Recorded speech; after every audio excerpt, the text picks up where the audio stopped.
Presse. À la une avec ce matin, Julien Cheida. Bonjour Julien. Bonjour Damien. Et on commence cette revue de presse avec évidemment cette crise, cette guerre au Liban et ce constat fait par les éditorialistes ce matin. Mais où sont passés les États-Unis? Eh bien, c'est toute la question, Damien. Après ce discours hier de Joe Biden à l'Assemblée générale de l'ONU, son dernier avant de partir de la Maison-Blanche, ce sera en janvier prochain. Discours où il appelait Israël à la désescalade. Insuffisant pour l'Orient le Jour, qui évoque un silence approbateur de Washington sur ces bombardements israéliens au Liban, avec un point d'interrogation dans le titre. Contrairement aux différents moments de tension qui ont eu lieu depuis le 7 octobre, écrit le journal, eh bien, l'allié américain n'a cette fois-ci pas lancé de grandes tractations diplomatiques pour stopper les bombardements. Du côté israélien, mais regardez, eh bien, la critique est encore plus vive, avec ici cette analyse du quotidien israélien Haaretz et ce sous-titre: comment un groupe de personnes, en parlant évidemment du gouvernement américain, ont pu décrypter aussi facilement la psychologie de Vladimir Poutine et en même temps ont pu être à ce point manipulés par Benyamin Netanyahou. Fin de citation. Question posée donc par le journal Haaretz, qui reproche à Washington ici son exaspération un peu tardive, rappelant qu'à l'aune de l'élection présidentielle américaine qui aura lieu le 5 novembre, eh bien, le dossier du Proche-Orient peut vite se transformer en bourbier pour le camp démocrate. Vu de suite, regardez ce que dit le sénateur Chapat, pour qui eh bien,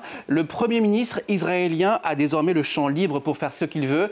Après Gaza et la destruction punitive, place désormais à la destruction préventive, en référence évidemment aux menaces d'attaque du Hezbollah sur le sol israélien. Et si la guerre profitait, Damien, au Premier ministre israélien? Regardez ici cette thèse avancée par le quotidien britannique The Guardian, avec, j'ouvre les guillemets, la vérité est simplissime, le chef du gouvernement israélien a besoin de guerre pour rester au pouvoir, et tant pis pour les victimes innocentes. N'oublions pas les principaux concernés dans cette histoire, ce sont bien évidemment les Libanais, ces milliers de Libanais qui ont fui le sud du pays hier, ces dernières 48 heures, et surtout qui ne veulent pas de ce conflit. C'est la une de Libération, et c'est aussi, regardez, un reportage dans le journal La Croix. Au Liban, cette guerre, nous n'en voulons pas. Direction la France à présent. À peine nommé, le nouveau gouvernement Barnier subit déjà des couacs, qui a dû rappeler à l'ordre une partie de ses ministres.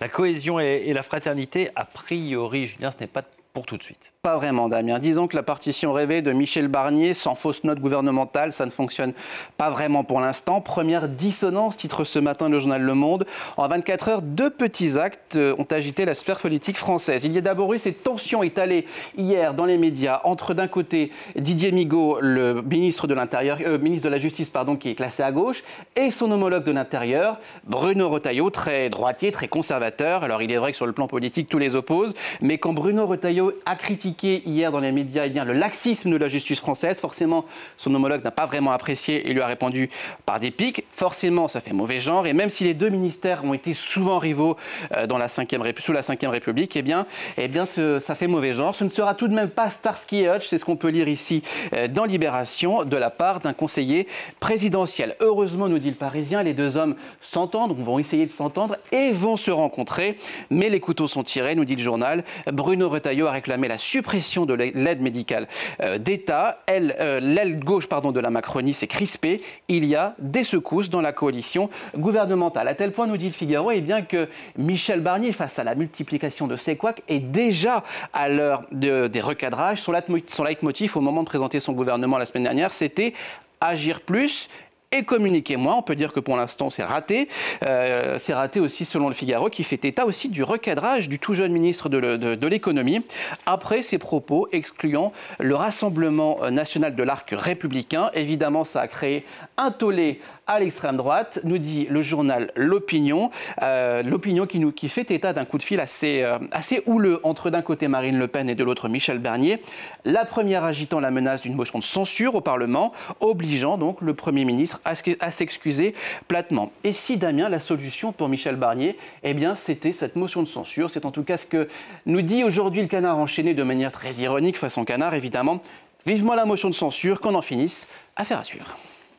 On va prendre de la hauteur par rapport à tout ça, Julien, avec ce voyage dans l'espace et cet astéroïde qui va qui va bientôt visiter la Terre. Alors dites-nous tout, qu'est-ce qu'il a de particulier celui-là? Alors déjà, il a une taille très petite, à peu près celle d'un bus, donc pas de risque, on n'est pas du tout sur un profil d'astéroïde exterminateur façon Armageddon, pas de science-fiction, c'est vraiment de la science tout court. Voici ce que nous dit aujourd'hui Courrier International, qui raconte que ce petit rocher spatial va bientôt être happé par la gravité terrestre, ce sera à partir du 29 novembre. Il va être happé par cette gravité en fonction de sa taille, donc, mais aussi de sa faible vitesse, environ 3500 km/h, et qu'il va donc tourner autour de la Terre pendant 2 mois. Et voici les conséquences de cette petite prouesse spatiale. Disons, c'est-à-dire dans le magazine espagnol le El País, il y aura comme 2 lunes, c'est à prendre avec des pincettes évidemment, 2 lunes qui vont tourner autour de la Terre pendant cette période.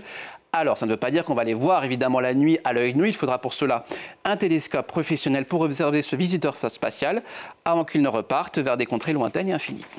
C'est noté, on essaiera de regarder tout ça. Merci beaucoup, Julien Cheida. On en vient à présent à un reportage sur les intempéries qui touchent le Cameroun. Des pluies